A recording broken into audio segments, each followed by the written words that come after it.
হাটে হাঁড়ি, আশাপূর্ণা দেবী। গাড়িতে উঠেই সুটকেস আর মিষ্টির হাঁড়িটি বাঙ্কের উপর তুলে দিয়ে সবাইকে ঠেলে ঠুলে কৌশলে বেশ একটু জায়গা বার করে নিয়ে শুয়ে পড়লেন নিবারণবাবু। রেলগাড়িতে উঠে শুয়ে পড়ার মতো আরাম আর কি আছে? সেই আরামের আহ্লাদে চোখটি বুজে এসেছিল। হঠাৎ চমক ভাঙল একটা স্টেশনে গাড়িটা এসে থামতে। নিবারণ তাকিয়ে দেখলেন, আর সঙ্গে সঙ্গে হাউমাউ করে উঠলেন, মিষ্টির হাঁড়িটা কই? ছানার জিলিপির হাঁড়িটা আমার কোথায়? হাঁড়ি নেই। গলায় ফর্সা ন্যাকড়া বাঁধা চিকন সুন্দর যে হাঁড়িটি এতক্ষণ বাঙ্কের উপর সুটকেসের পাশে বিরাজ করছিল, সেই হাঁড়িটি হাওয়া হয়ে গেছে বোঝো। নিবারণ তো চোখে অন্ধকার দেখলেন। মেয়ের বাড়ি বেড়াতে গিয়েছিলেন জিয়াগঞ্জে, সেখানের ছানার জিলিপি বিখ্যাত। ফেরার সময় মেয়ে বাবার সঙ্গে এক হাঁড়ি ছানার জিলিপি দিয়েছে মা ভাই বোনেদের নাম করে। বিশেষ করে বলে দিয়েছে, মা যেন একটু বেশি করে খান, বলে দিও বাবা, মা এখানকার ছানার জিলিপি ভালোবাসেন। বেশি করে খাবার জন্যে বেশি করেই দিয়েছে মেয়ে। ইয়া বড় একটা হাঁড়ি, সেই হাঁড়ি ভ্যানিশ। এতে আরও বেশি করে আর্তনাদ করেন নিবারণ, আমার হাঁড়ি, মিষ্টির হাঁড়িটা বলে। নিবারণের আর্তনাদে গাড়ি শুদ্ধ সকলেই চকিত হয়ে ওঠেন এবং একজন ভদ্রলোক বলে ওঠেন, সে কি, হাঁড়িটা আপনার নাকি? ওই ভদ্রলোক যে নামিয়ে নিয়ে গেলেন, এই যে ওই সাদা পাঞ্জাবি পরা ভদ্রলোক। ভদ্রলোক? নিবারণ লাফিয়ে ওঠেন, পরের জিনিস নামিয়ে নিয়ে চলে যাচ্ছে, তবু আপনাদের তাকে ভদ্রলোক বলতে ইচ্ছে করছে? ছোট লোক, একের নম্বরের ছোট লোক, স্টুপিড গাধা বাঁদর বধ। এক পায়ে এক পাটি জুতো আর এক পা খালি। আলগা কাছা গুঁজতে গুঁজতে ঝাঁপিয়ে নেমে পড়েন নিবারণ। গাড়ির এঁড়া হাঁ হাঁ করে ওঠেন, করছেন কি মশাই, করছেন কি? ট্রেন যে ছেড়ে দিল। আর ট্রেন! নিবারণ তো কোনো বারণ না শুনতেই নেমে পড়েছেন। আর ততক্ষণে গাড়ি বীর বিক্রমে ছুটতে শুরু করেছে। চুলোয় যাক গাড়ি। নিবারণ ভাবেন সাদা পাঞ্জাবি পরা সেই লোকটাকে ধরতেই হবে। 5 সেরি ছানার জিলিপি সমেত হাঁড়িটা নিয়ে অদৃশ্য হয়ে যেতে পারবে না। হাঁড়ি, সাদা পাঞ্জাবি, সাদা পাঞ্জাবি, হাঁড়ি হাঁড়ি হাঁড়ি। হ্যাঁ, হাঁড়িটাকে লোক গোচরে আনতে চেষ্টা করেন নিবারণ। কারণ হঠাৎ তার নজরে পড়ল পৃথিবীতে 80% জন লোকই সাদা পাঞ্জাবি পরে। এই প্ল্যাটফর্মটায় নেমেই নজরে পড়ল সাদা পাঞ্জাবির স্রোত বয়ে চলেছে যেন। অতএব হাঁড়ি হাঁড়ি, আরে ওই তো হাঁড়ি, সেই এতখানি পেট মোটা চিকন চকচকে, মুখে ফর্সা ন্যাকড়া বাঁধা। 5 জনকে ঠেলে মাটিতে ফেলে দিয়ে জন আষ্টেককে ধাক্কা মেরে 8 জনা 12 পা মারিয়ে দিয়ে ছুটে এগিয়ে গেলেন নিবারণ বাবু। চেপে ধরলেন সেই ছোট লোকের হাতটা, হাঁড়ি ধরা চুরি কলঙ্কিত হাতটা। বলে, পালাচ্ছ কোথায় হে, পালাচ্ছ কোথায়? পরের হাঁড়িটি নামিয়ে নিয়ে দিব্যি ভিড়ে মিশে। হাঁড়িধারী প্রথমটা হকচকিয়ে যাবার ভান করে, তারপর রুখে উঠে বলে, তার মানে এরপরও মানে জানতে চাইছেন? তবে শুনুন দয়াময়, মানেটা অতি প্রাজ্জল, বুঝলেন? একেবারে জলের মতো সোজা।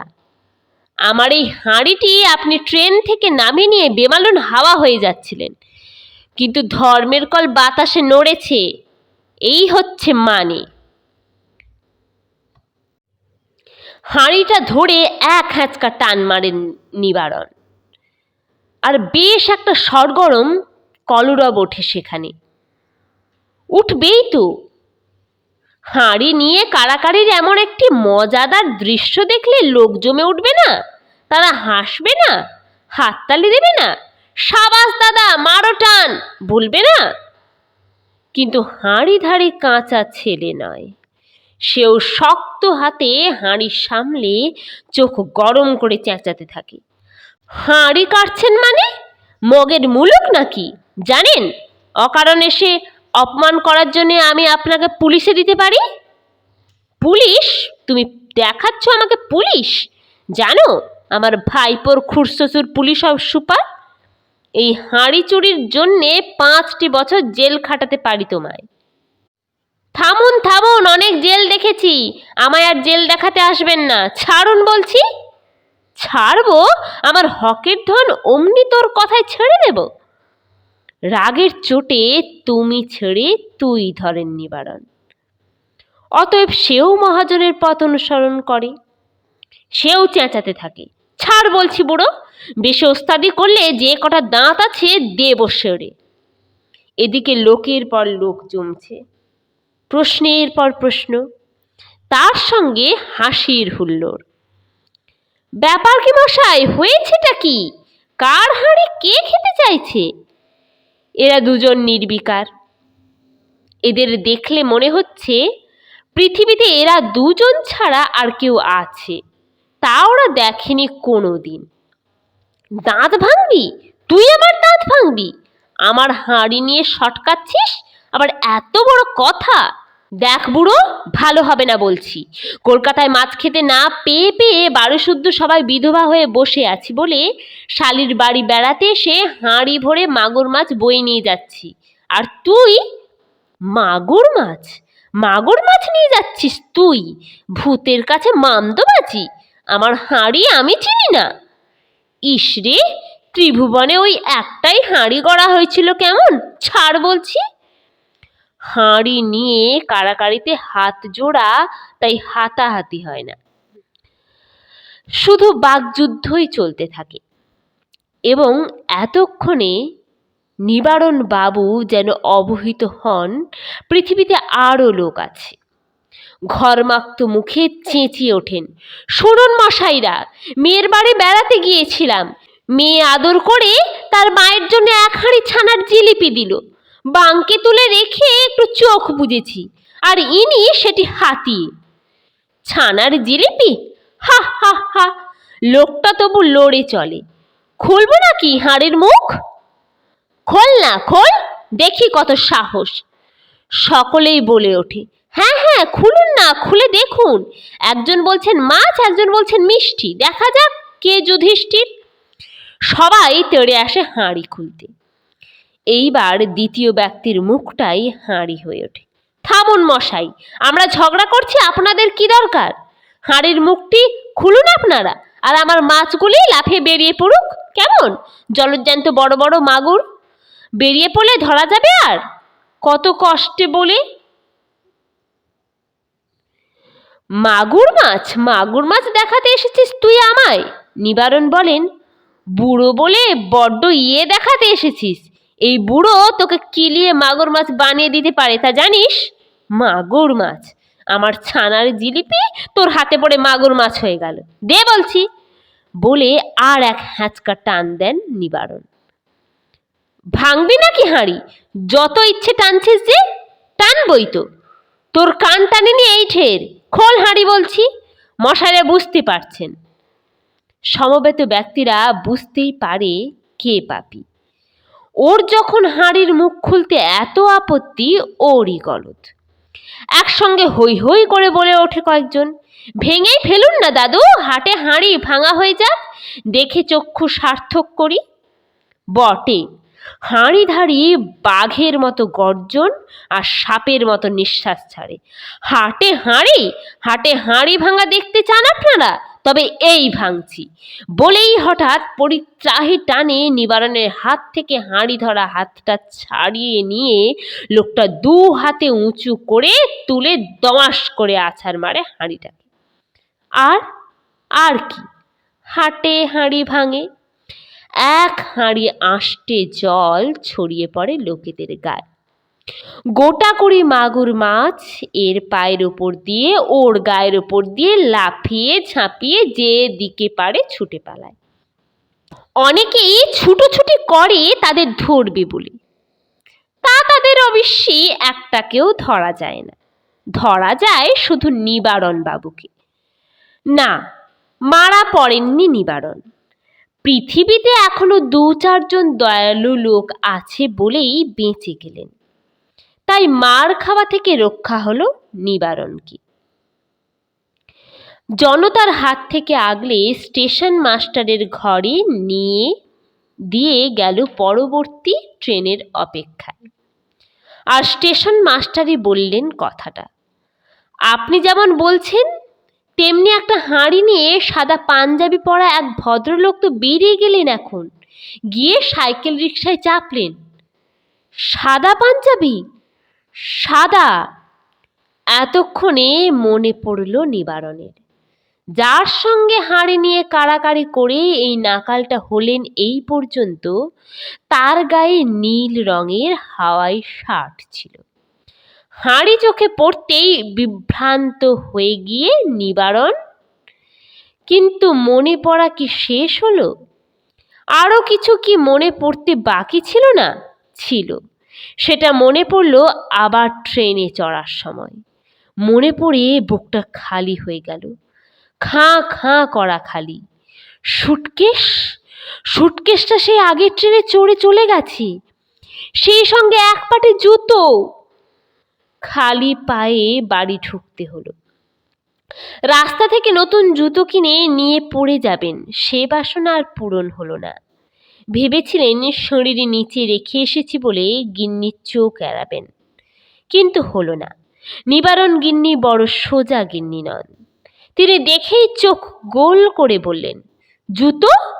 অতএব নিবারণকে বানাতে হলো। পায়ে কাঁটা ফুটেছিল। ও মা, কাঁটা আবার কোথায় পেলে? কাঁটা বনে বেড়াচ্ছিলে নাকি? তা কাদা শুধু জুতোটাই সুটকেসে ভরেছ বুঝি? ও মা, কোথায় সুটকেস? নিবারণকে বলবেন সুটকেস হারিয়ে এলাম। উহু, এখন নিবারণ কেবল গল্প বানাবেন, তাই সোজা বলে দেন, রেখে এসেছি। রেখে এসেছো? কে অত বোঝা বয়? অনু যখন আসবে আনবে। নিবারণ গিন্নি তো অবাক, সুটকেসটা এত বোঝা হলো, তা অনু কিছু দিল না সঙ্গে, মিষ্টি ফিষ্টি? নিবারণ রেগে লাল হওয়ার ভান করলেন, বললেন, দিলে আর নিয়ে আসতাম না, ফেলে দিয়ে আসতাম? না, তাই বলছি, ওখানের ছানার জিলিপি এত ভালোবাসি আমি, অনু জানে।